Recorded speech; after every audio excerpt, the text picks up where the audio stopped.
In the shadow of the craggy hills stood the Grimsby Estate, a sprawling expanse ruled by the tyrannical Frederick Grimsby. With a glare that could freeze the sun, he commanded his land with an unyielding grip, instilling dread not only in the hearts of his laborers, but also in the souls of those who dared to challenge him. Among the countless souls shackled to his will was Eliza Thompson, a woman of unparalleled courage and determination. She had been brought to the Grimsby Estate at the tender age of 16, her heart brimming with aspirations. Yet those aspirations soon lay buried beneath the relentless oppression of Grimsby's iron rule. For years she toiled under the sweltering sun, subjected to ceaseless toil and brutal punishment, her spirit a flickering candle fighting against the encroaching darkness. Though her fellow workers admired her tenacity, the relentless passage of time began to dim her once bright fire. But it was on that fateful day in September of 1835 that Eliza would reach her limit. After enduring a particularly savage display of cruelty, she found herself standing at a precipice of resolve. With a heart pounding in her chest and a mind ignited by rebellion, she crafted a plan that would alter the course of her existence. What transpired in the depths of that estate would morph into a narrative of vengeance and liberation. A story whispered through hushed tones across the generations, yet cloaked in the mists of time.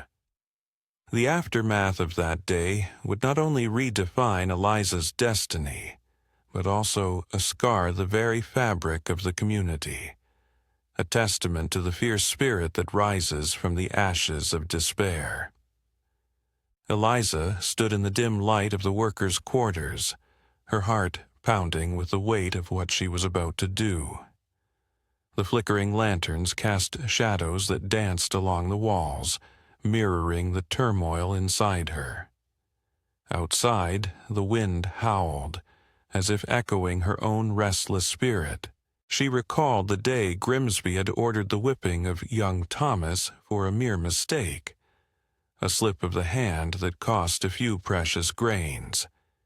It was a brutal display of his power, a reminder of the dehumanization that pervaded the estate. Little Thomas had cried out for help, his small frame trembling under the lash, and in that moment, something in Eliza had snapped. With the sun setting behind the jagged hills, she gathered her fellow workers around her. Their faces were drawn with fatigue, eyes hollow from oppression, yet she sensed a flicker of hope in their gazes as she spoke. "We can no longer live in fear. We have strength in numbers, and together we can rise against him." Her voice, though soft, carried the weight of 1,000 unspoken dreams. Murmurs of agreement rippled through the group, but skepticism lingered.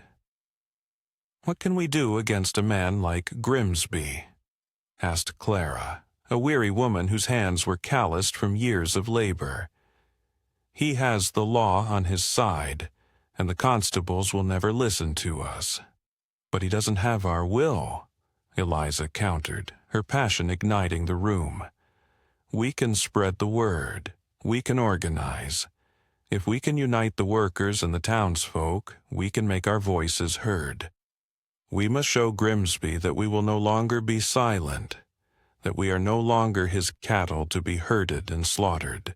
As the fire of determination began to light their spirits, Eliza shared her audacious plan, a clandestine gathering to rally support, to share their stories, and to ignite a collective rebellion that would echo beyond the estate's walls. They would meet at the old mill on the outskirts of town, a place steeped in history, where the townsfolk had once gathered to celebrate and share in laughter before Grimsby's iron grip tightened around their lives. The following night, as the moon hung low and bright, Eliza, slipped away from her quarters, her heart racing with anticipation and fear. She made her way to the mill, its weathered beams creaking like the bones of an ancient giant. The air was thick with tension as workers trickled in, each one holding a spark of hope, a burning desire for change. The gathering began under the soft glow of homemade lanterns, illuminating the faces of those who had come to listen. Eliza stood before them, her voice steady and resolute as she recounted the injustices they had all endured. "Each of us has lost something to this man," she said, her eyes scanning the crowd, locking onto each set of weary eyes. "Our families, our dignity, our very lives. But if we join together, we can reclaim everything that has been taken from us." As the night wore on, stories of pain morphed into tales of resilience. Old James spoke of his son, taken by a fever that Grimsby refused to help treat, while young Mary recalled the days of laughter before the estate had swallowed their community whole. Each story fueled the fire of rebellion within them, weaving a tapestry of shared struggle that bound them closer than any chains ever could. By the end of the night, as dawn began to break on the horizon, Eliza felt a sense of purpose swell within her. They were no longer mere workers. They were a movement. A plan was set in motion, one that would not only confront Frederick Grimsby, but would also challenge the very structures that allowed his cruelty to flourish. Yet, even as the embers of hope flickered brightly, a shadow loomed over Eliza's heart. She knew Grimsby would not take their defiance lightly. The man was a serpent, cunning and ruthless, and she could already feel the chill of his imminent retaliation. But there was no turning back now. Her spirit was ignited, and with it, the promise of liberation. It was time to awaken the spirit of rebellion that lay dormant within the heart of the Grimsby estate. As the moon hung high over the old mill, casting a silvery glow on the weathered wooden beams, the air buzzed with a tension that was both exhilarating and terrifying. Eliza stood at the forefront, her heart pounding in her chest as she looked out at the faces of her comrades, faces etched with hardship, but now illuminated by a flicker of hope. Clara, arms crossed, wore an expression that was a mix of skepticism and intrigue. "Do you truly believe we can stand against him?"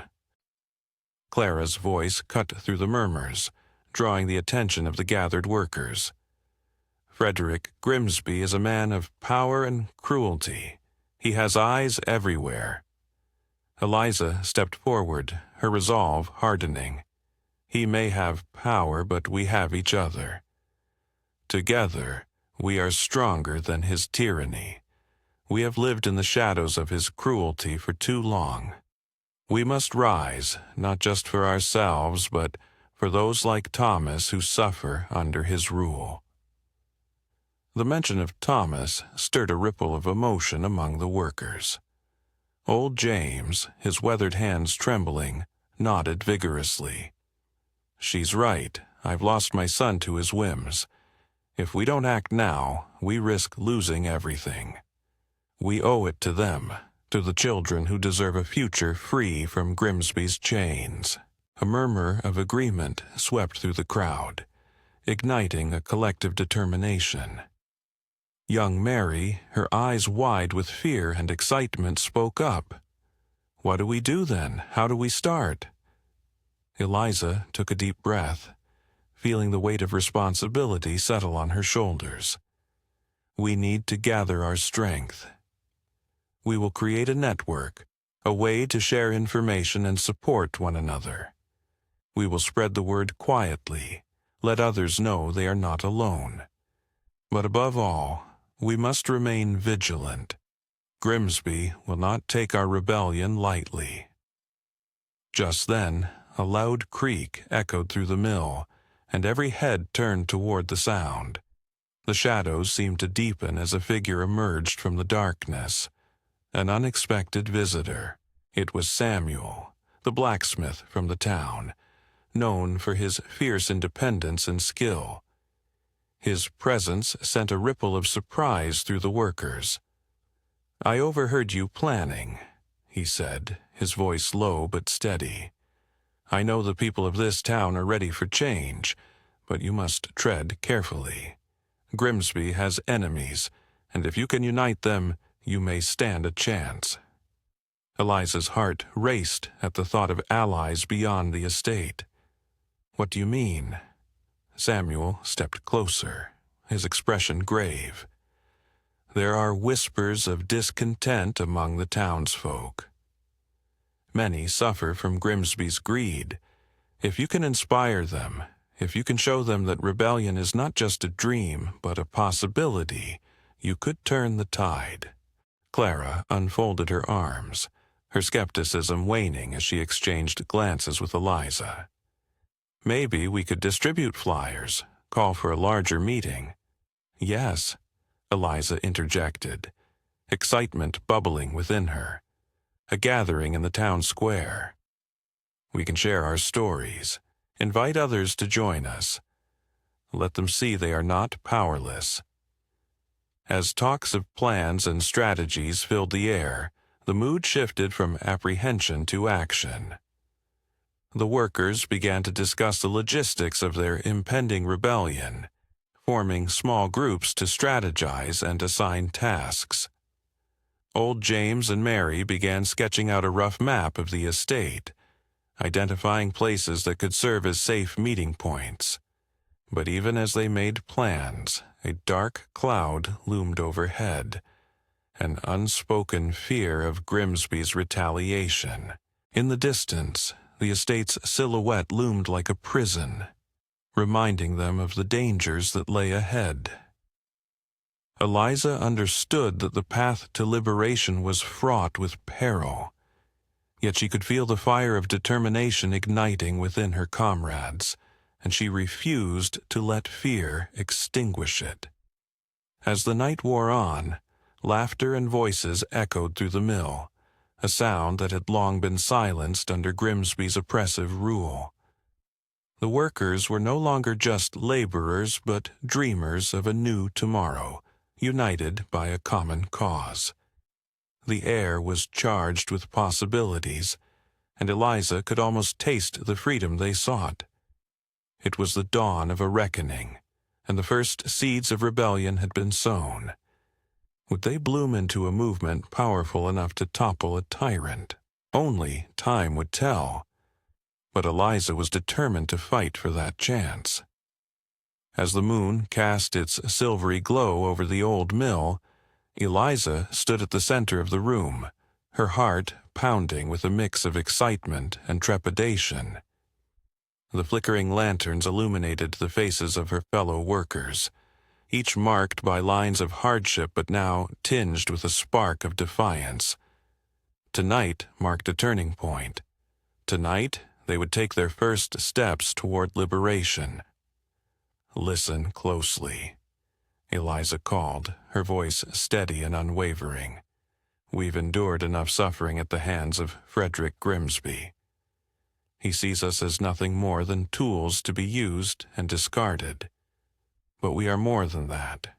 We are mothers, fathers, brothers, and sisters. We are the lifeblood of this estate, and it's time we reclaim our worth." A murmur of agreement rippled through the crowd, but Clara remained skeptical, her arms crossed tightly. "And what then? Grimsby won't just sit back and let us take what's ours.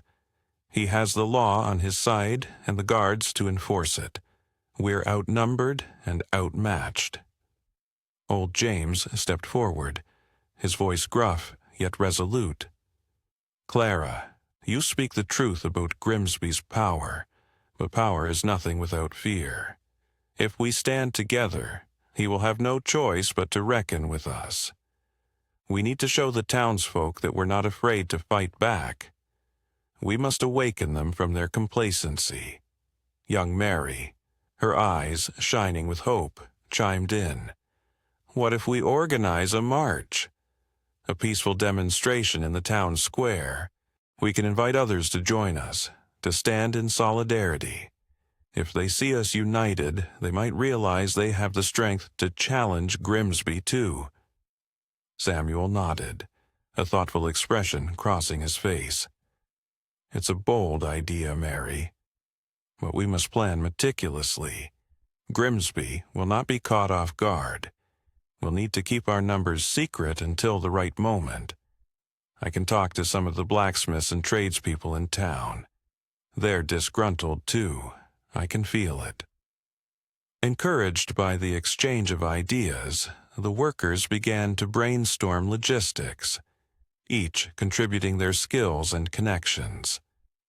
They spoke of banners to wave, songs to sing, and stories to share that would stir the hearts of the townsfolk.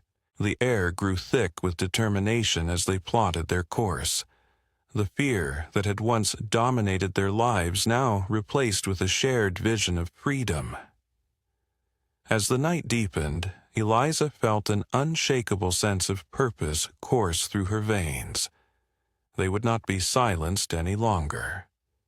With newfound resolve, she looked into the eyes of her companions. Tomorrow, we will take the first step. We'll gather in the town square at dawn. Let it be known that we will no longer bow to the whims of a tyrant. With a collective cheer, the workers left the mill, their spirits lifted and their hearts aflame with the promise of change. As Eliza walked home, she felt the weight of the world shifting on her shoulders.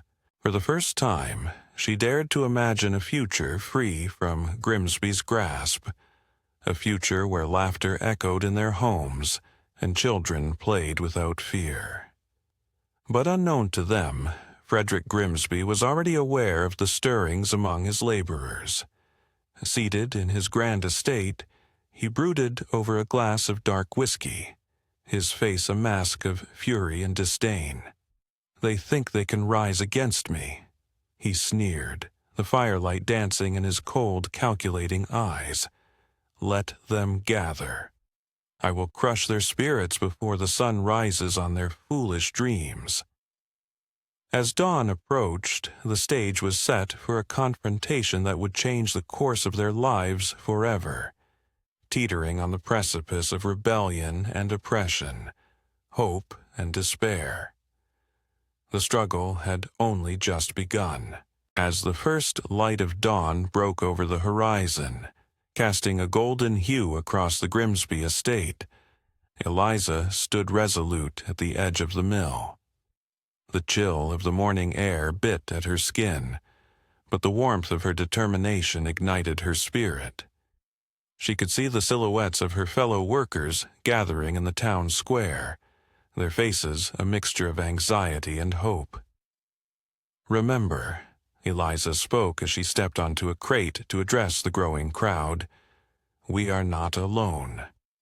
Today, we stand for our families, our rights, and the futures we deserve. Frederick Grimsby may have wealth and power, but we have something far greater, the will to fight for what is right. A murmur of agreement rippled through the crowd, but Clara stepped forward, her brow furrowed with concern. Eliza, what if Grimsby sends the guards? We could be risking our lives for a cause that might not even succeed. We need a backup plan, some way to protect ourselves. Old James, his voice gravelly from years of toil, chimed in. We can't let fear paralyze us, Clara. It's precisely that fear Grimsby wants us to feel. If we stand firm, we might just shake the ground beneath his feet. Young Mary, eyes wide with optimism, added, what if we invite the artisans and farmers from the outskirts? They too suffer under his rule. If we can show them our determination, perhaps they'll join us in solidarity. Samuel nodded thoughtfully, his mind already racing through the possibilities. Yes, we need to spread word of our gathering. If we can unite the town, we could present a united front, an overwhelming force against Grimsby's guards.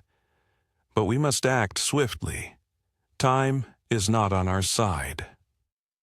Just then, a commotion arose from the edge of the square, drawing the attention of the crowd. A figure emerged from the shadows, breathless and wide-eyed. Tom, a local butcher known for his raucous laughter and fierce loyalty to the townsfolk.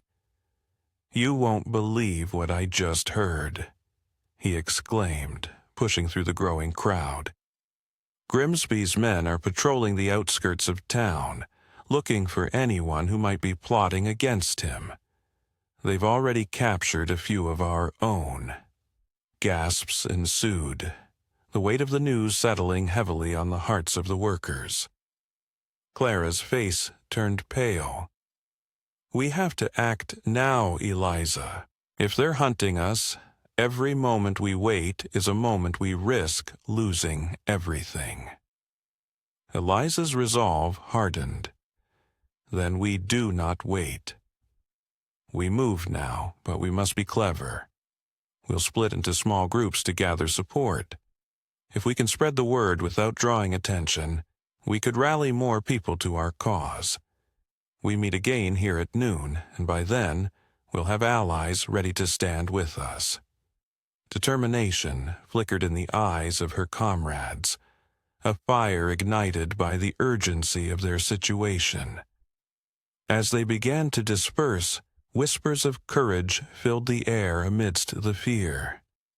Meanwhile, across the estate, Frederick Grimsby paced in his dimly lit study, his brow furrowed with irritation. The reports from his scouts gnawed at him. "Those wretched workers think they can rise against me," he muttered, fists clenched at his sides. "I will not allow it. They will learn the consequences of defiance." He reached for a small brass bell on his desk, summoning his loyal enforcer Barnaby, an intimidating figure with a reputation for brutality. "Gather the men," Grimsby ordered, his voice a low growl. "We will crush this rebellion before it has a chance to breathe. I want them to see the futility of their fight, make an example of them." As Barnaby nodded, a sinister smile crept across Grimsby's face. He knew that fear was the most potent weapon in his arsenal, and he was prepared to use it to dismantle the fragile hopes of the workers. Back in the town square, the workers began to disperse, their hearts pounding with a mix of fear and determination. Eliza's mind raced with plans, her gaze fixed on the horizon where the sun climbed higher, illuminating the path to their uncertain future. Today would be the day they either forged a new beginning or faced the wrath of a tyrant unyielding in his pursuit of power. As the sun dipped below the horizon, casting long shadows over the old mill, Eliza gathered her fellow workers around the rickety wooden table that had become their makeshift planning ground. The flickering lanterns illuminated faces marked by both resolve and trepidation. The murmur of the wind outside felt like a portent of the storm brewing within their hearts. "Tonight, we stand at a crossroads," Eliza began, her voice steady, though the weight of their circumstances pressed heavily upon her. "We can either cower in fear of Frederick Grimsby and his brutal enforcer Barnaby, or we can take a stand for our rights, our dignity, and our future." Clara shifted uncomfortably, her brow furrowed. "But what if we fail? What if Barnaby catches wind of our plans? We have families who depend on us. What then?" Her words hung in the air, heavy with the reality of their predicament. Old James, his weathered face a map of lines etched by years of toil, leaned forward. "Fear is a powerful shackle, Clara. We've been bound by Grimsby's tyranny for far too long. Look around you. Each of us has felt the sting of his cruelty. We cannot let fear dictate our actions any longer. It is time to rise together. Mary, her youthful enthusiasm undeterred by the weight of their discussion, clapped her hands together, drawing everyone's attention. What if we organize a march through the town? We could invite the townsfolk to join us, to show them we're not alone in this fight. Strength in numbers, right? Her eyes sparkled with the hope that the group so desperately needed. Samuel, ever the strategist, interjected thoughtfully. A march could work, but we need to plan carefully. We can't let Grimsby's guards ambush us. We need a route that avoids the main square, where they're most likely to be stationed. Perhaps we could gather at the old church first, then route through the back streets to avoid detection. Eliza nodded, her mind racing with the possibilities. Yes, and we can use word of mouth to spread the message. We'll need to reach out to the farmers and artisans who've suffered under Grimsby's greed. If we can rally them to our side, we'll show the tyrant that the entire town stands united against him. Just then, the heavy door creaked open, and Tom stepped inside, his face pale and drawn. "I heard Grimsby's guards are planning a raid on the mill tonight," he said, his voice barely above a whisper. "They're looking for anyone who might be involved in the rebellion." Panic rippled through the group. Clara's eyes widened in fear, and even old James felt a knot tighten in his stomach. "We must act quickly," Eliza exclaimed, her resolve hardening. "Gather what we need. We can't let fear paralyze us. This is our moment to show Grimsby that we are not mere shadows flitting in the dark. We are a force that cannot be ignored." With urgency, the workers set to preparing for the march, knowing full well that every moment counted. As they gathered supplies and whispered plans, a sense of camaraderie blossomed, igniting the air with the fervor of rebellion. Outside, the evening grew darker, and the first stars began to twinkle in the sky. But in the hearts of the workers, a fire had been kindled, illuminating the path forward. They would march not just for themselves, but for every soul burdened by Grimsby's oppression. They would march toward freedom, no matter the cost. Meanwhile, at Grimsby's estate, the tyrant paced angrily. "Those fools think they can overthrow me." He seethed, his fingers twitching with rage. He turned to Barnaby, who stood waiting for orders, a cruel smile on his lips. "We'll crush this rebellion before it even begins. Gather the guards. I want them to learn that I am not to be trifled with."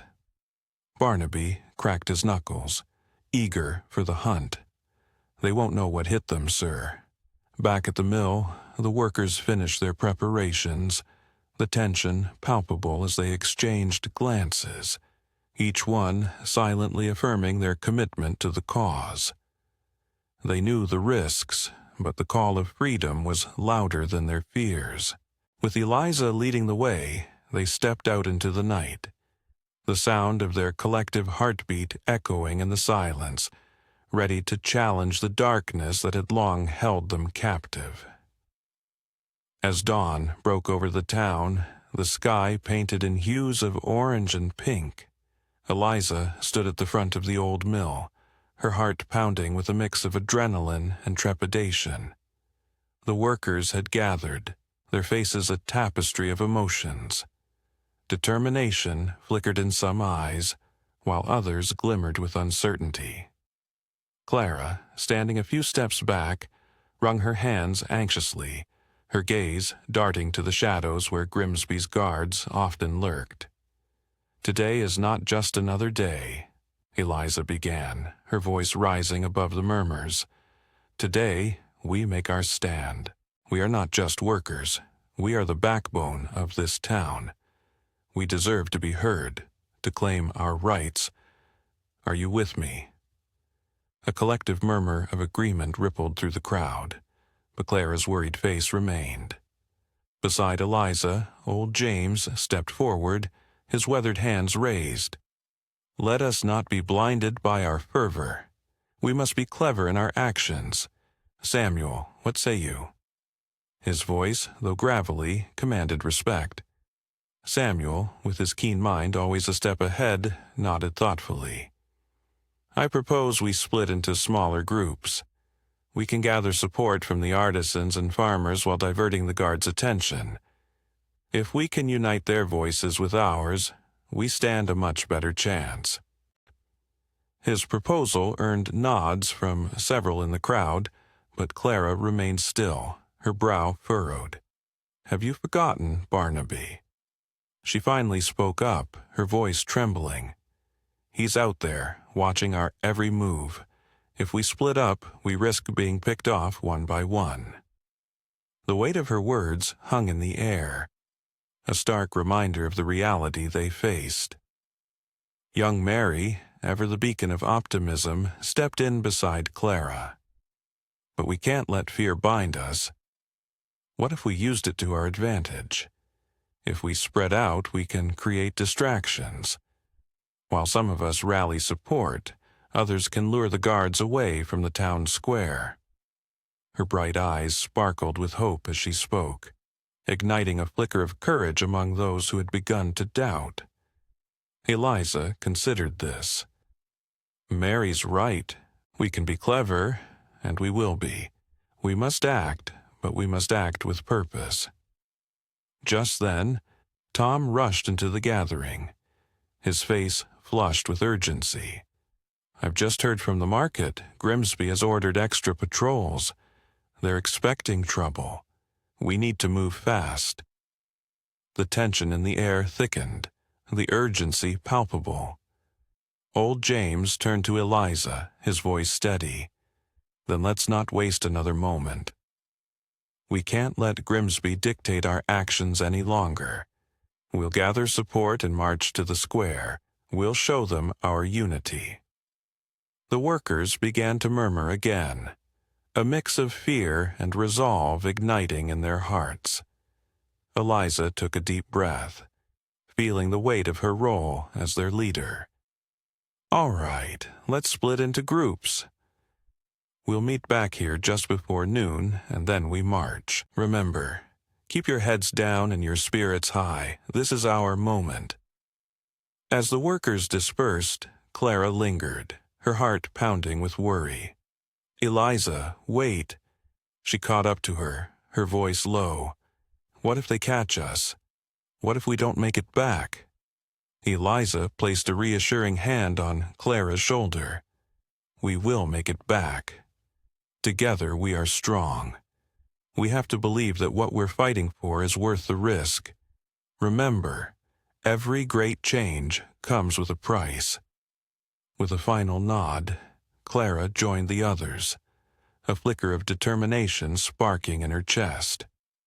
As the sun climbed higher, illuminating the cobblestone streets of their town, the workers set off to gather their allies, the weight of their collective hope propelling them forward.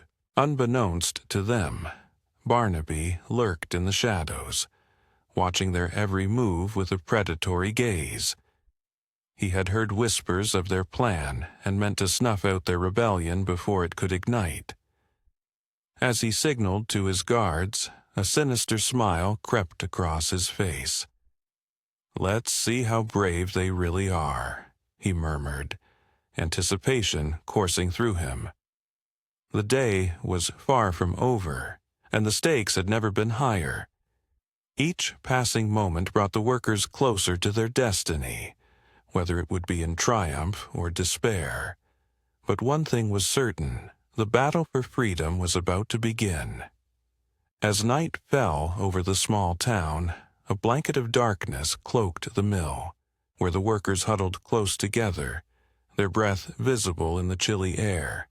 The tension was palpable, each heartbeat echoing the urgency of their mission.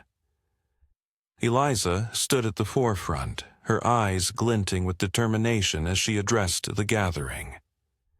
"We've made our choices, and now we must act," she declared, her voice steady despite the uncertainty that enshrouded them. "Tomorrow at dawn we march, not just for ourselves but for every soul in this town who has suffered under Grimsby's iron fist. It's time to show him that we will no longer remain silent." Mary, her youthful exuberance shining like a beacon in the dim light, stepped forward, clutching a handful of handmade banners. "We'll need these to rally the townsfolk. If they see our strength, they'll join us." Her optimism ignited a small spark of hope among the workers, but Clara's brow furrowed with worry. What if Barnaby finds out? What if he brings the guards? We could lose everything. Clara's voice trembled, her fears spilling over like the darkened clouds above. Old James placed a reassuring hand on her shoulder. "Fear is natural, lass. But remember this, we have the strength of numbers, and we fight for our families. We fight for the future." His words resonated, soothing Clara's anxiety like a warm blanket against the chill. Just then, Tom burst into the room, his face pale and breathless. "I saw them. Grimsby's guards are patrolling the outskirts. We need to act quickly." The air thickened with unease, and the workers exchanged anxious glances, the urgency of Tom's warning sinking in. Samuel, ever the strategist, stepped in to steer the conversation. "We can't let fear dictate our actions. If we split into pairs, we can take different routes to spread the word without drawing attention. We must be swift and silent, then come together at the square before dawn." Eliza nodded, her mind racing with the possibilities. "Yes, that's the way. We'll gather families, neighbors, anyone who has suffered at Grimsby's hands. We are stronger together." With a new sense of purpose, the group began to discuss their plans, voices rising and falling like waves crashing against the shore. Amid the flurry of excitement, Clara found herself lost in thought, her fears still gnawing at her insides. But as she watched her comrades rally around their cause, she felt a flicker of courage ignite within her, a determination to fight for a brighter future. As the workers finalized their plans, a sudden noise outside interrupted their gathering. The unmistakable sound of clanging metal echoed through the night, followed by the guttural laughter of Barnaby and his men. Panic surged through the group, and Eliza quickly raised her hand to silence them. "Stay calm," she whispered fiercely. "We can't let them know we're here. We need to move now." With hearts pounding like drums in their chests, the workers crept towards the back exit of the mill, their plans hanging precariously in the balance. As they slipped into the night, the weight of their choices settled heavily upon them. The march loomed ahead, a beacon of hope shadowed by the threat of violence. In the distance, the flickering torches of Grimsby's guards illuminated the street, casting long shadows that danced eerily. Barnaby's laughter echoed like thunder, feeding the fear that threatened to overwhelm them. But as Eliza led her comrades into the darkness, she knew that their resolve would be tested, not just by the guards, but by their own doubts. "Together," she whispered under her breath, a silent promise to herself and to those who followed. "We will rise." As the moon cast a silver glow over the old mill, Eliza and her group huddled in the shadows, their breath visible in the crisp night air. The urgency of their situation hung heavy, but the flicker of hope ignited by their shared resolve kept them warm. Clara, her hands trembling, whispered, "What if Barnaby finds us? He's always watching." Old James, leaning against a weathered beam, replied with a steady voice, "Fear can be a prison, Clara. But remember, every great change comes with peril. We must be brave. Our ancestors fought for our rights, and it is our turn now." Mary, her youthful spirit shining through the gloom, chimed in. "We won't be alone. There are others in town, workers from the textile factory and the shipyard. If we can get them to join us, we'll be unstoppable." Samuel nodded, his mind racing with strategies. "We must act swiftly. If we split into small groups, we can approach them one by one.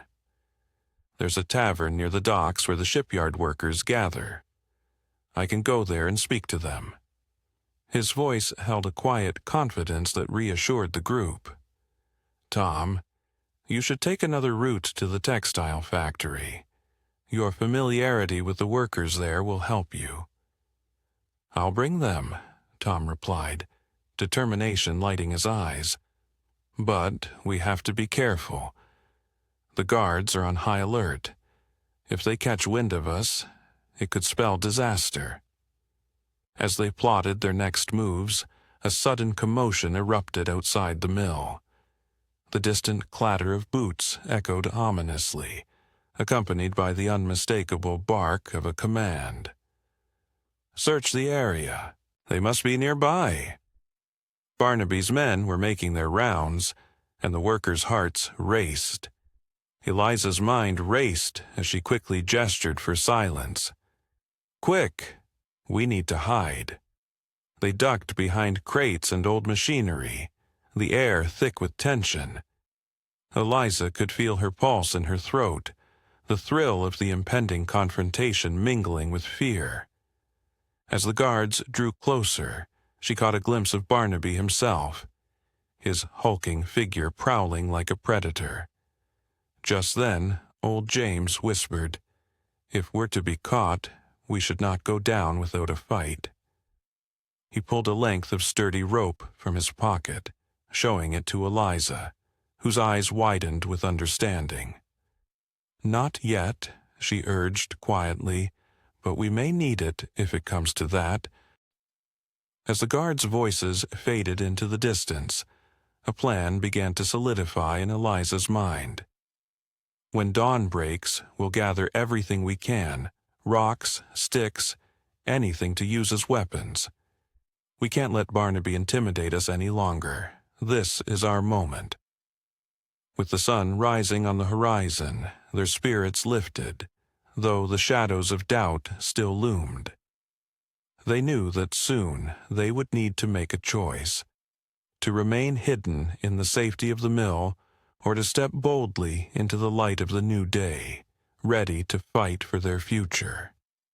As the first rays of sunlight spilled through the cracks of the old mill, casting long shadows across the floorboards, Eliza steeled herself. This was not just about the mill or Grimsby. It was about every worker who had ever felt the weight of oppression. Today, they wouldn't just march for themselves. They would march for all who had suffered in silence. "Let's gather our strength," she declared, her voice ringing clear and strong. "At dawn, we fight. Together." The workers nodded, a fierce determination igniting within them as they prepared to face whatever challenges lay ahead. As the first light of dawn began to pierce the heavy shroud of night, Eliza gathered the workers outside the mill, the air thick with anticipation and scent of damp earth. Their breaths visible in the chill, they formed a tight circle, a united front against the looming threat of Barnaby and his guards. "Today is the day we reclaim our voices," Eliza shouted, her voice cutting through the morning mist like a beacon. "We have stood in the shadows for too long, shackled by fear. but together we are strong.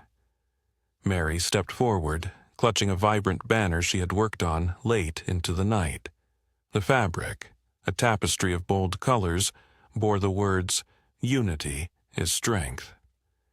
She held it high, her heart racing with the thrill of purpose.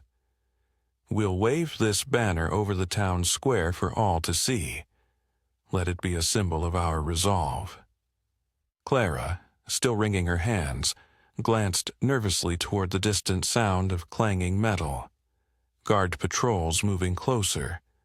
But what if they catch us? What if Barnaby finds out?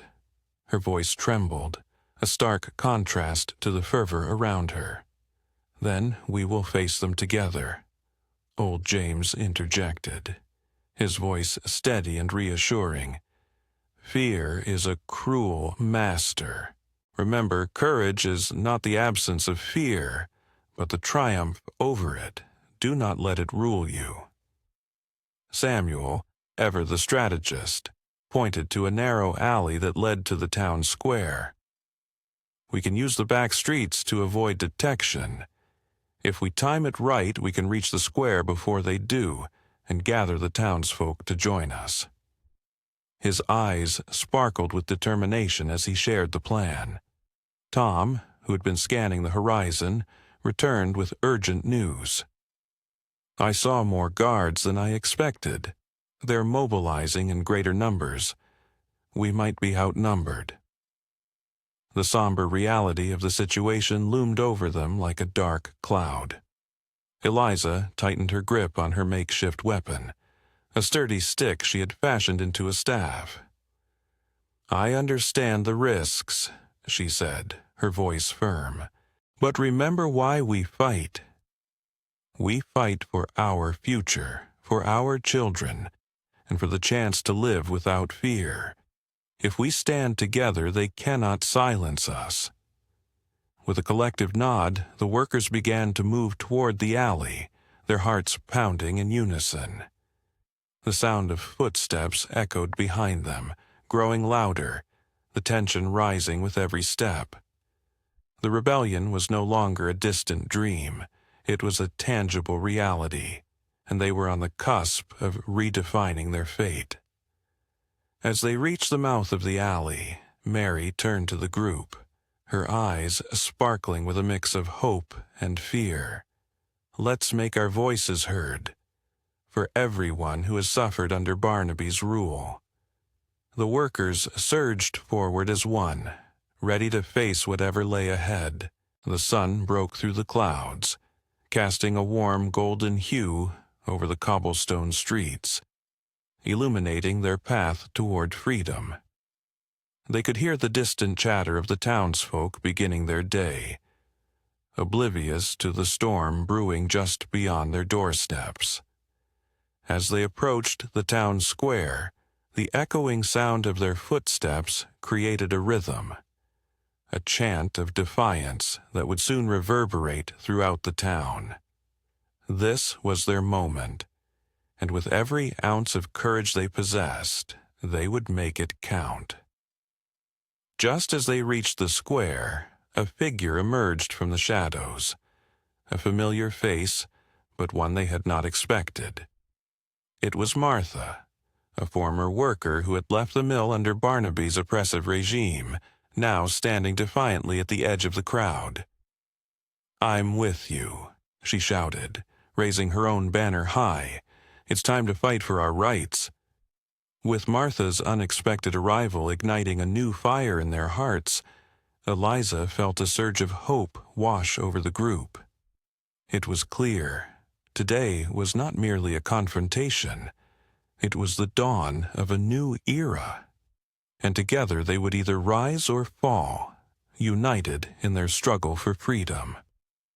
As the first light of dawn began to break over the horizon, casting long shadows across the cobblestones of the town square, Eliza gathered her group in a small clearing behind the mill. The air was thick with anticipation, and the faint sounds of the awakening town echoed like distant drums, urging them forward. She took a deep breath, her heart racing as she looked at the faces of her comrades, each one reflecting a mix of fear and fierce resolve. "Today is not just about us," Eliza declared, her voice steady. "It's about every worker who has been silenced, every voice that has been ignored. Today, we reclaim our dignity." Tom stepped forward, his brow furrowed with concern. "But Barnaby's guards are relentless. They know we're here, and they'll be waiting for us. We need a diversion." He cast a glance at Martha, who had been brainstorming new ideas since her arrival. "Perhaps you could talk to the factory workers. They might be able to create a distraction." Martha nodded vigorously, her eyes shining with newfound conviction. "I can rally them. Many of them are just as frustrated, but they need to see we are united. If they make enough noise near the factory, it might draw the guards away from us." Old James, leaning heavily on his cane, spoke up, his tone grave yet filled with wisdom.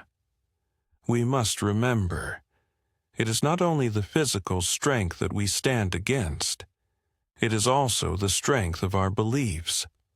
The guards may outnumber us, but they do not share our cause. We must show them that we are not afraid to stand for what is right." Clara, who had been silent, finally found her voice.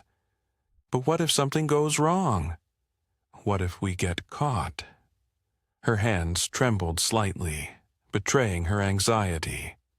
"Fear is a part of this journey," Eliza reassured her. "But bravery is not the absence of fear. It is the willingness to act in spite of it. We can't turn back now." At that moment, Mary unveiled her banner, a vibrant tapestry of colors, emblazoned with the words, "United we stand." The sight of it filled the group with renewed energy. It was a symbol of their shared struggle, and it brought a wave of solidarity. They rallied around it, the banner waving gently in the morning breeze as if urging them onward. Samuel, ever the strategist, brought them back to the plan. "We will split into two groups. One will head toward the town square to confront Barnaby.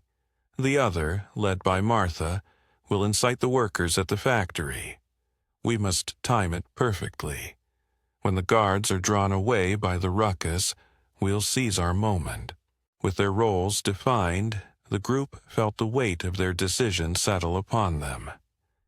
One by one, they expressed their readiness. They clasped hands, forming a circle of solidarity, feeling the warmth of each other's resolve seep into their bones. As they moved toward the square, hearts pounding, they could see the faint figure of Barnaby standing stoically amidst the guards, his posture exuding the confidence of a man who believed himself untouchable. But beneath the bravado, the group sensed a crack in his armor, an uncertainty that their unity could exploit. "Remember," Eliza whispered, "this isn't just about today. It's the beginning of a fight for our future." With that, they advanced, stepping onto the cobblestones with a shared purpose. The sun broke fully over the horizon, illuminating their path as if the very light were guiding them to their destiny. In the distance, they could hear the distant murmur of workers beginning to gather, drawn by the fervor of change. And as the tension mounted, the world around them seemed to hold its breath, waiting for the moment when silence would shatter, and the voices of the oppressed would rise together, echoing through the streets of their town. As the sun rose higher, casting a golden hue over the cobblestone streets, Eliza felt a surge of energy coursing through her. The town square, usually echoing with the relentless clattering of machinery, was eerily quiet but charged with anticipation. The workers gathered closely, their faces a tapestry of determination and anxiety. Eliza scanned the crowd, her heart swelling with pride as she spotted Mary adjusting the banner, its colors vibrant against the backdrop of the stone buildings. "Today is the day we reclaim our dignity," Eliza shouted, her voice ringing clear and strong. The crowd murmured in agreement, a collective heartbeat pulsating with hope. Clara, standing near the back, clutched her friend's arm tightly, her eyes darting nervously to the shadows cast by the mill. "What if they come for us?" she whispered, her voice barely audible over the rustling of the crowd. Old James stepped forward, the lines of his face etched with wisdom. "Fear is a beast we must tame, Clara. Remember, we are not alone. We have each other, and that is our greatest strength." His words hung in the air like a soothing balm, calming the anxious murmurs that threatened to bubble over. Just as the group began to settle into a rhythm of resolve, Tom rushed in from the side, his expression frantic. "The guards are coming." "They're patrolling closer to the square," he panted, sweat glistening on his brow. Panic surged through the crowd, but Eliza raised her hand, silencing the chaos. "We will not let fear dictate our actions. This is our moment." Samuel, ever the strategist, quickly addressed the group. "We need to move. The diversion must happen now. Martha, lead your group toward the factory. We will confront Barnaby and his guards here. Trust in our plan." With a nod, Martha gathered her group, a fierce determination sparking in her eyes. "Let's show them what we're made of," she called, her voice cutting through the tension. As she moved toward the factory, a mix of hope and dread filled her heart. She could picture the other workers, downtrodden but resilient, waiting for a signal to rise. Meanwhile, Eliza and Samuel led the remaining workers toward the town square center, where Barnaby's opulent office loomed, a stark reminder of their oppression. The atmosphere thickened with each step, the weight of their collective breaths building tension. Mary unfurled her banner, and it billowed in the wind, catching the eyes of those who passed by, drawing them into the unfolding scene. Just as they reached the square, the sound of boots clattering on cobblestones echoed through the air. Barnaby emerged, flanked by his guards, their faces twisted in disdain. "What is this ruckus?" he bellowed, scanning the sea of workers who stood resolute. Eliza stepped forward, her heart pounding yet steady. "We are here to demand our rights and our freedom." Barnaby laughed, a harsh, mocking sound. "You think you can challenge me? You're nothing but a rabble of misfits." His words sliced through the air like a whip, but the workers stood firm, emboldened by Eliza's unwavering spirit. In that moment, Clara took a deep breath and joined Eliza's side, feeling the warmth of solidarity wash over her. "We are more than that, Barnaby. We are united, and we will not back down." Her voice, once shaky, now rang with newfound strength, igniting a spark in the hearts of those around her. The guards shifted uneasily, sensing the palpable energy that radiated from the crowd. Samuel seized the moment, pointing toward the mill. "Look, their oppression is crumbling. We have power in our numbers." As the workers began to chant, "Unity is strength," the ground trembled beneath their feet, and Barnaby's confidence began to waver. Old James raised his voice, weaving in a call for justice, echoing the workers' demands. The atmosphere crackled with defiance, a rallying cry that resonated throughout the town. And then, from the shadows of the mill, a figure emerged. Martha and her group, having successfully incited the factory workers, surged into the square, their faces alight with determination. The tide was turning, and one thing was clear. The dawn of change had arrived, and there was strength in unity. As the sun began to rise higher in the sky, its golden rays spilled over the cobblestones, illuminating the determined faces of the assembled crowd. Eliza felt the palpable energy coursing through her group, a mixture of anxiety and fierce resolve. She stepped forward, raising her hand to quiet the murmurs that rippled through the throng. "Listen," she called out, her voice steady and unwavering. "We stand here not just for ourselves, but for every worker who has ever been silenced.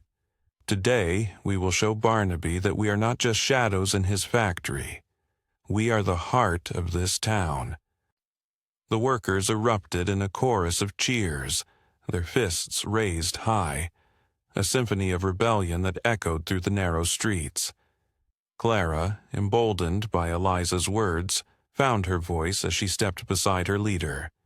"We can't let fear hold us back. Together, we are stronger," she shouted, her earlier trepidation evaporating in the warmth of solidarity.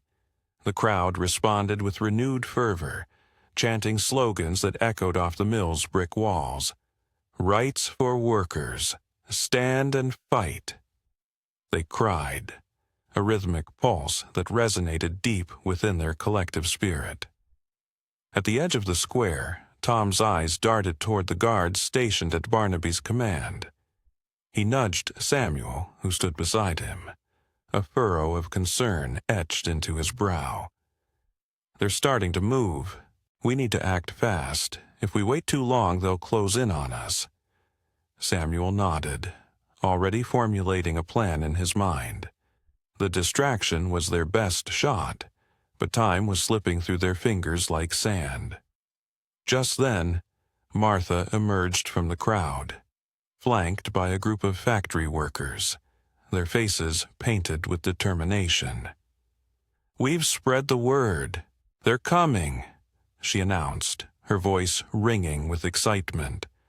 "The workers from the mill have joined us, and more are on their way. We are not alone."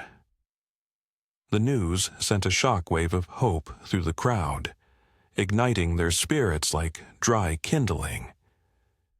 In the midst of the growing numbers, old James stepped forward, his weathered hands grasping the edges of the banner Mary had created. It billowed behind him, vibrant colors interwoven, depicting a phoenix rising from the ashes, a symbol of their struggle and resilience. "This banner represents our fight, our unity," he declared, raising it high. "Let it remind us that from adversity we can rise, stronger than before." As the crowd surged with energy, Eliza sensed the moment had come. She turned to Samuel, who was already motioning to Tom. "Prepare the distraction," he said, his voice low but urgent. "We'll need a solid diversion to draw the guards away from the square. We'll need to create chaos at the mill." Tom nodded, quickly organizing a small group to set the plan in motion. Just as they were about to scatter, a loud horn blared from the direction of the mill, echoing ominously throughout the square. The ground trembled slightly beneath their feet. They could hear the clanging of metal and the sharp commands of guards. Barnaby was aware. He had caught wind of their plans. With a swift glance, Eliza rallied her group. "Now! We can't let fear paralyze us. Remember why we fight." And just like that, the workers surged forward, a relentless tide of defiance, ready to confront the very man who had sought to break their spirits. As they advanced, Clara felt a surge of adrenaline coursing through her veins. This was her moment. Her voice would be heard. She stepped to the front, positioning herself next to Eliza and shouting, "Together, we demand justice." The crowd echoed her words, their voices rising to a crescendo that filled the air with hope and defiance. Barnaby, standing atop a platform, surveyed the scene with a mixture of contempt and disdain. He had underestimated their resolve, and now, faced with an unwavering sea of workers, he clenched his fists, preparing to defend his power. The battle lines had been drawn, and the outcome hung in the balance, determined not by the might of one man, but by the strength of a united front. As the sun hung low in the sky, casting long shadows across the cobblestones of the town square, the air pulsed with a mixture of anticipation and dread. Eliza stood at the forefront, her heart racing as she surveyed the throng of workers gathered before her. Their faces were a tapestry of emotions.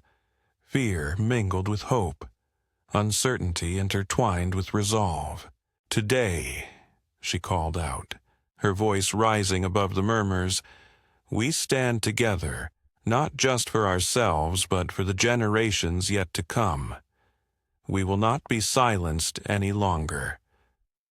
The crowd responded with a thunderous cheer, their voices merging into a powerful chorus that echoed through the square.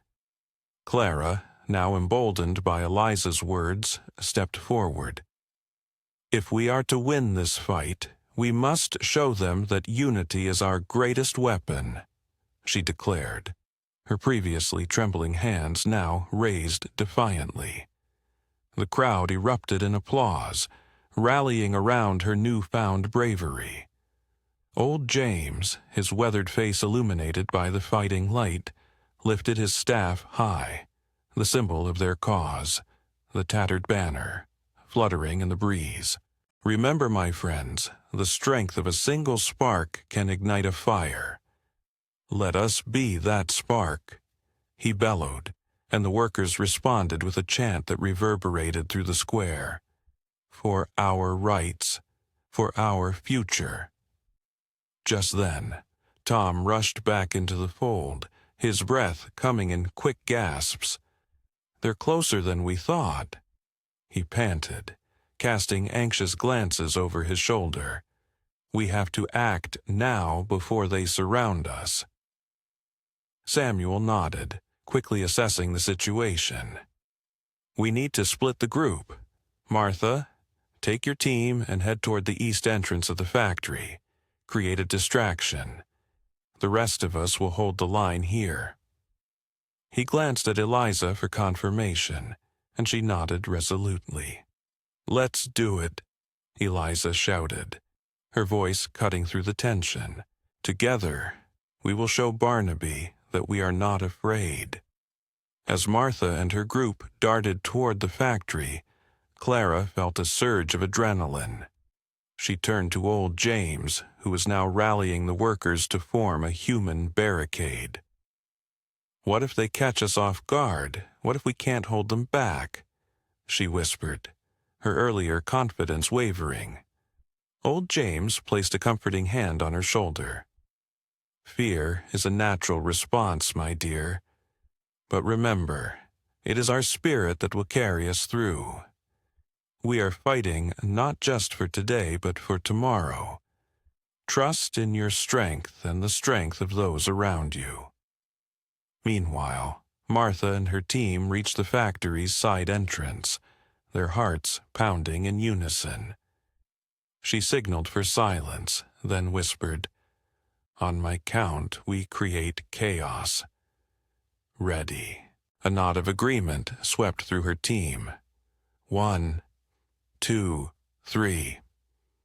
With that, they hurled stones and shouted for the factory workers to join them, hoping to awaken the spirit of rebellion in their fellow laborers.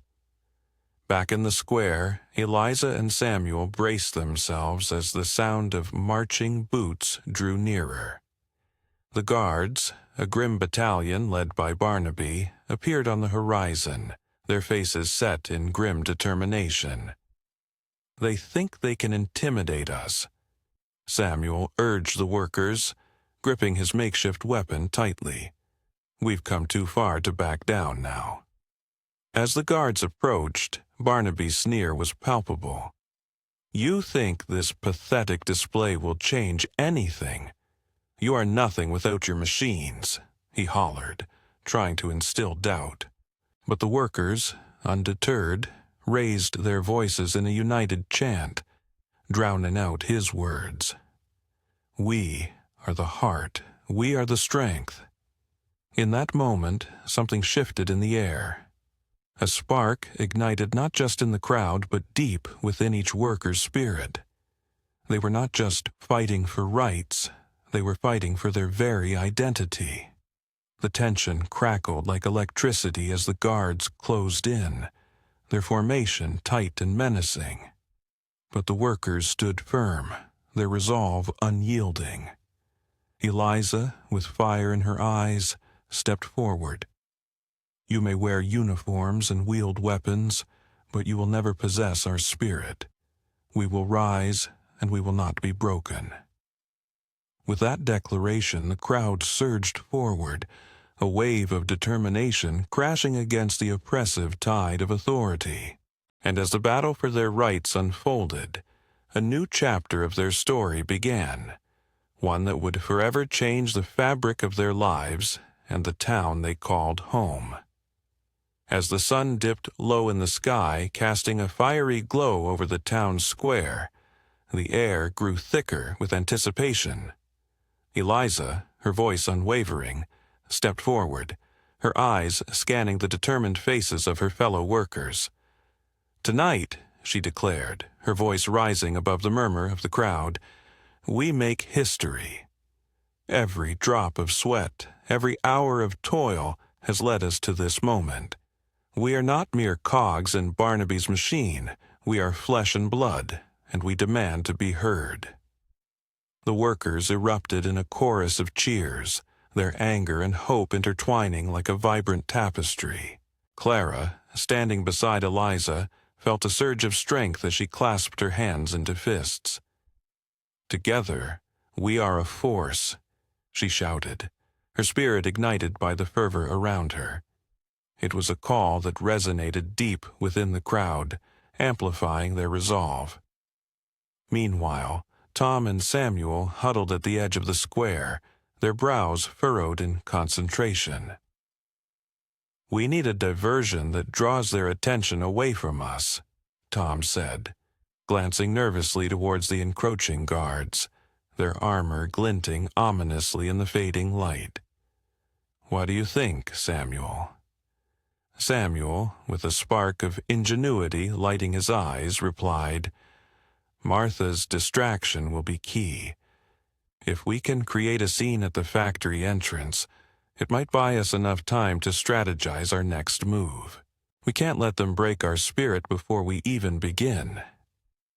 Just then, Martha emerged from the crowd, her arms laden with supplies, a collection of old crates, paint cans, and tattered banners. "I've got an idea," she exclaimed, a mischievous grin spreading across her face. "If we set these crates ablaze near the factory entrance, it will create enough smoke to confuse them. And with the banners, we can spell out our demands for all to see: fair wages, safe conditions." Old James, who had been quietly observing, nodded with approval. "Fire burns brightly, but it also spreads fast. We must be careful," he cautioned, his voice a calming presence amidst the rising fervor. "We need to ensure that our message is heard, not just seen." With the plan taking shape, Eliza raised her voice once more, rallying everyone. "We stand here not just for ourselves, but for every worker who has been silenced, for every child who dreams of a better future. We will not back down. Let us show Barnaby that we are not afraid." The crowd surged forward, their collective energy palpable, a wave of determination crashing against the walls of the factory. As the guards neared, the tension thickened, but there was no turning back now. The workers took their positions, ready to fight for their rights, their dreams echoing in unison. With a burst of enthusiasm, Martha lit the first crate, flames licking the night sky.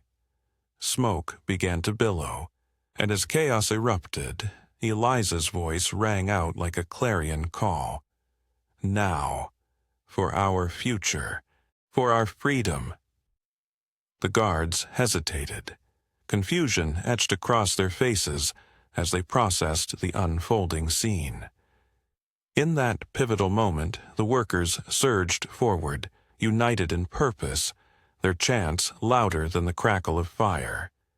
They were no longer just workers.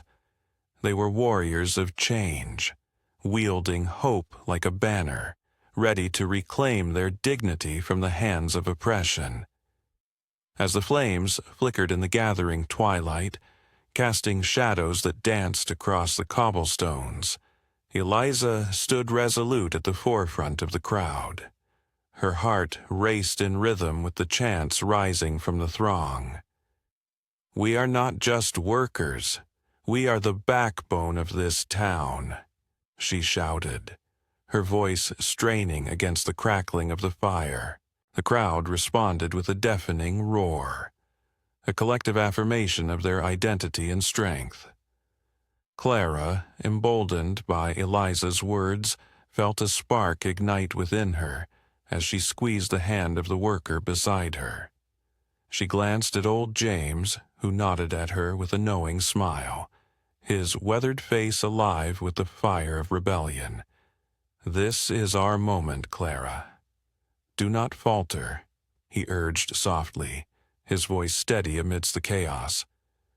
Suddenly, Samuel stepped forward, his eyes scanning the horizon where the dim outlines of the guards could be seen marching closer.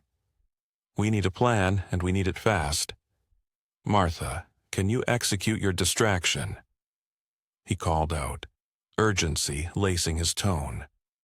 Martha nodded vigorously, her mind racing. "I'll set off some old machinery at the back of the factory. The noise will attract their attention.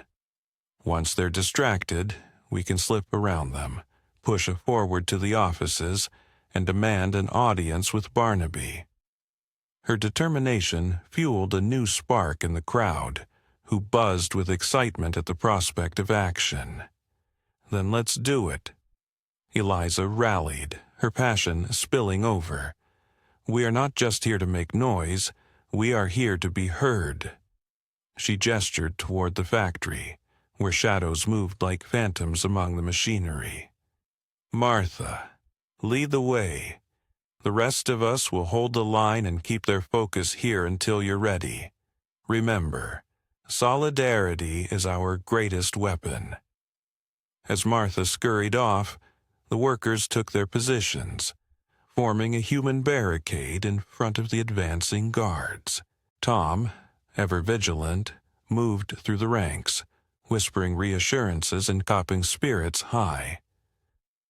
"We are the tide that will wash away the oppression," he declared, his eyes gleaming with fervor.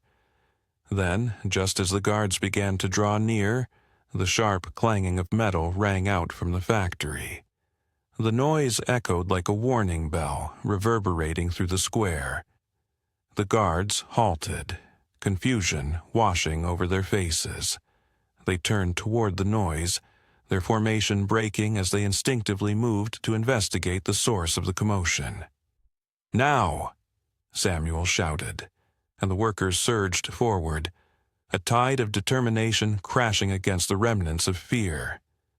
Eliza led the charge, her voice cutting through the din. "For our rights, for our future, our—" The crowd surged with her, a unified front against their oppressors. As the guards scrambled to regain their composure, Martha emerged from the shadows, her face alight with triumph. "It worked. They're distracted," she called out, her heart racing with adrenaline. With a renewed sense of purpose, the workers pressed forward, their voices rising in a harmonious chant that filled the air with a potent mixture of defiance and hope. They could see the glimmer of their dreams reflected in each other's eyes. a world where they could stand tall without fear. But as they advanced, the figure of Barnaby loomed large in the distance, his face a mask of fury. "You think you can challenge me?" he bellowed, his voice cutting through the chant like a knife. "You are nothing without my authority." Eliza stepped forward, her chin raised high, refusing to be cowed. "We are everything you fear, Barnaby," she shot back, her words igniting the passion of those around her. "We are united, and together we will reclaim our dignity." And with that, the air crackled with the electric charge of courage and resolve, as the workers prepared to confront not just the guards, but the very essence of their oppression. The time for change had come, and they would not back down. As the sun dipped lower on the horizon, casting long shadows over the town square, the air vibrated with the fervor of clenched fists and resolute voices. Eliza, emboldened by the collective heartbeat of her comrades, moved closer to the forefront. She could hear the whispers of resolve swell around her like a tide, each worker drawing strength from the other. "Tonight," she called out, her voice slicing through the tension, "we are not just individuals caught in a struggle. We are a force, a united front against those who seek to silence us." The crowd erupted, their chants echoing like thunder, a powerful reminder of their shared purpose. Meanwhile, Tom and Samuel exchanged furtive glances, their minds racing with the urgency of their mission. "We need to make our move soon," Tom said, his brow furrowed. "The guards won't be distracted for long." Samuel nodded, clutching a handful of rocks, small projectiles that could serve as both a warning and a means of diversion. At the edge of the square, Martha had been busy gathering scraps of fabric and wood, ready to ignite the flames that would draw the guards' attention away from the main group. With the sun's descent, the shadows lengthened, and she felt the excitement coursing through her veins. "This is our moment," she shouted, tossing the first banner into the air. It fluttered defiantly, emblazoned with the words, "Freedom and Dignity." Old James, observing the fervor around him, took a deep breath and stepped forward. "Remember, comrades," he said, his voice steady and calm, "this isn't just about the here and now.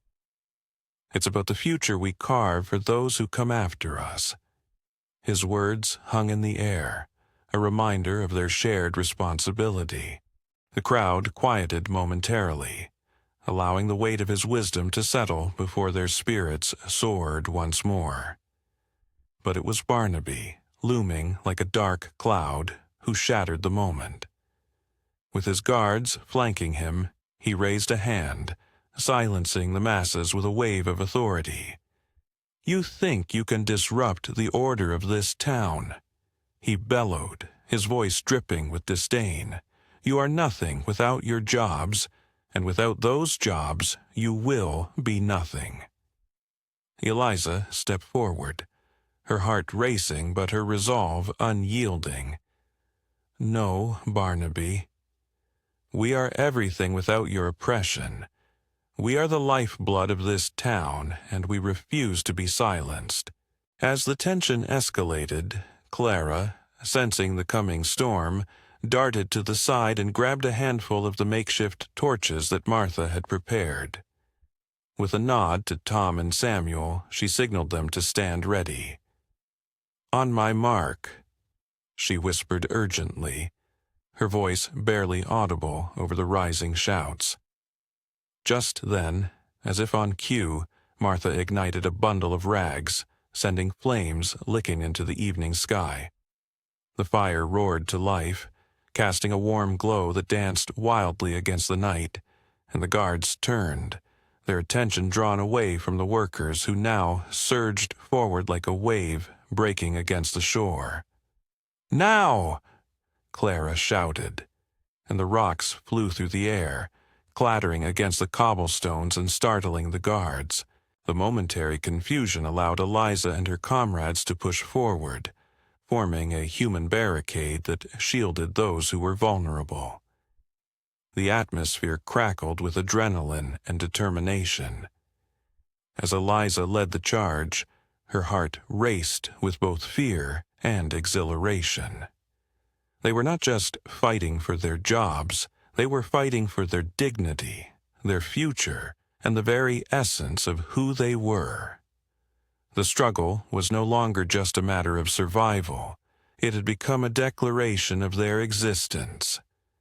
In that fiery glow, amid the chaos, the workers stood united, a whirlwind of hope and defiance against the oppressive darkness that sought to engulf them. The night had just begun. As the flickering flames danced shadows against the cobblestones, the heart of the town square pulsed with an electric urgency. Eliza stepped forward, her voice cutting through the thickening tension like a blade. Tonight, we reclaim not just our rights, but our voices. The workers surged forward, their spirits ignited by her words, a collective fire igniting within their chests. Clara, emboldened by the fervor surrounding her, felt a sense of purpose she had never known.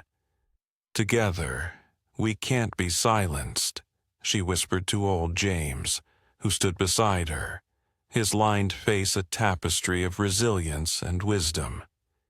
He nodded, the corners of his mouth lifting in a rare smile, a glimmer of hope shining in his eyes. Meanwhile, Samuel glanced nervously at the guards advancing slowly, their armor glinting ominously in the dim light. "We need to keep the momentum," he said, strategizing as the crowd's murmurs morphed into a chorus of determination. "Martha, what about the old factory bell? If we ring it, we could summon more support from the outskirts of town." Martha's eyes lit up. "Yes, it's rusted and forgotten, but I know where it is."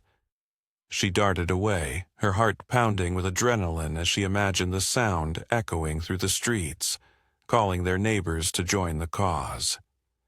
As she hurried towards the abandoned factory, the air thickened with anticipation. Eliza, rallying the remaining workers, held her fist aloft. "We are not just fighting for today, we are fighting for every child, every son and daughter who deserves a future free from fear." Her voice cascaded over the crowd, drawing out cries of agreement and solidarity. Suddenly, a sharp, metallic clang resonated through the square as Martha returned, breathless yet triumphant, pulling a rusted lever attached to a precarious bell tower. With a series of loud, reverberating clangs, the bell rang out, echoing through the town, breaking the oppressive silence that had long stifled their hopes. In the distance, shadows began to emerge. Other workers, neighbors, and even families trickled in, drawn by the call of the bell. The ranks of the united front swelled, bolstered by the presence of those who had once feared to show their faces. Among them was young Peter, clutching a worn-out jacket, his eyes shining with the innocence of youth and the fervor of newfound courage. As the crowd grew, so did the determination in Eliza's voice. "We stand here not just as workers but as a community, a family that refuses to be torn apart by the likes of Barnaby." The workers surged forward, their chants rising at volume, drowning out the ominous stomps of the guards. But Barnaby was not one to be underestimated. He stepped forward, his voice booming, laced with disdain. "You think you can defy me.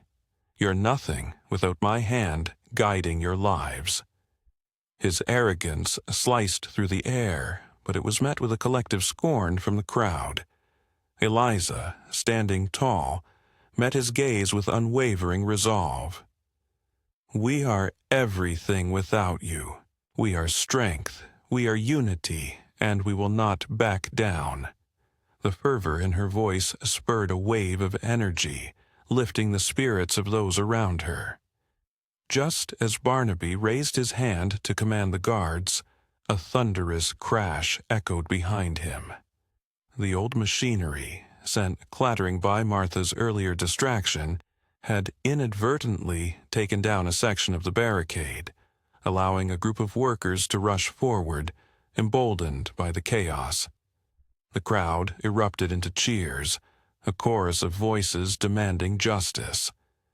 As the guards hesitated, caught off guard by the sudden surge of rebellion, Eliza seized the moment. Now is our time. Let us show Barnaby the strength of our resolve. With renewed energy, the workers surged forward as one. Each step echoed not just with the sound of their boots on cobblestones, but with the beating of their hearts. United, unyielding, and ready to claim their future. A sudden hush fell over the town square as the flames flickered and danced, casting long shadows against the weathered buildings. In that moment, the air was thick with anticipation. The workers exchanged determined glances, their hearts pounding with a mix of fear and exhilaration. Eliza took a deep breath, her voice steady and resolute, cutting through the tense silence. Now is the time to show Barnaby that we will no longer cower under his thumb. We are not just a collection of workers. We are a community, a force to be reckoned with. Her words sparked a flame in the hearts of those gathered, and the crowd swelled with renewed vigor. Tom stepped forward, brandishing a makeshift flag, a tattered piece of fabric that had once belonged to his grandfather. This was once a symbol of pride, and tonight it will serve as our banner of defiance. He raised the flag high, and with that simple act, the atmosphere shifted. The workers erupted in cheers, their voices mingling into a powerful chorus of unity. As the guards rushed to contain the growing chaos, Samuel, quick on his feet, darted through the crowd, coordinating their movements with Clara and old James. "We need to flank them, create a perimeter," he shouted, his voice rising above the clamor. Clara nodded, her eyes alight with determination. She swiftly gathered a group of women and men willing to take the lead, ready to encircle the guards. Martha, standing near the flames, observed the guards' frantic attempts to quell the uprising. She clutched a handful of stones, sharp and jagged, and felt a surge of adrenaline. "We need to keep them off balance," she shouted to those around her. "Let's give them a taste of their own fear." With a fierce cry, she hurled a stone toward the guards, her aim true, striking one of them in the shoulder. The guard stumbled, momentarily distracted, and the workers seized the opportunity to advance. The rhythmic pounding of boots echoed against the cobblestones as more townsfolk joined the fray. The bell tolling in the background became a clarion call for all who had suffered under Barnaby's rule. Old James stepped into the center of the square, raising his arms to calm the crowd momentarily. "Remember why we fight. This is not just for today, but for our children, for all who come after us." Eliza nodded, her resolve hardening. "We fight not just for ourselves, but for every soul who has been silenced by fear. Together, we can break the chains that bind us." With that rallying cry, she led the charge, her comrades following fiercely behind. The guards, realizing their numbers were dwindling, began to panic. They shouted orders to one another, but their voices were drowned out by the fervent cries of the workers. As the townsfolk pressed forward, a sudden thunderstorm rolled in, dark clouds swelling above them, as if nature itself was joining the rebellion. Rain began to pour, soaking the ground and mixing with the dust and debris of the square, creating a gritty battlefield. In the chaos, Eliza spotted Barnaby atop a balcony, watching with a mixture of fury and disbelief. His face reddened as he grasped the railing, shouting down threats that were lost in the storm.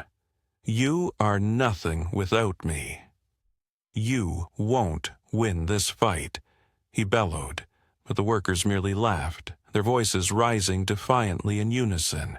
"Let him hear us," Eliza yelled, and the crowd erupted into an anthem of defiance, voices rising like a tidal wave against the storm. With every note, their fears began to dissipate, replaced by a burgeoning hope that perhaps, just perhaps, they could forge a new future. A future where their labor would be respected and their voices finally heard. The storm raged on, but in the heart of the square, a fire of revolution burned brighter than ever.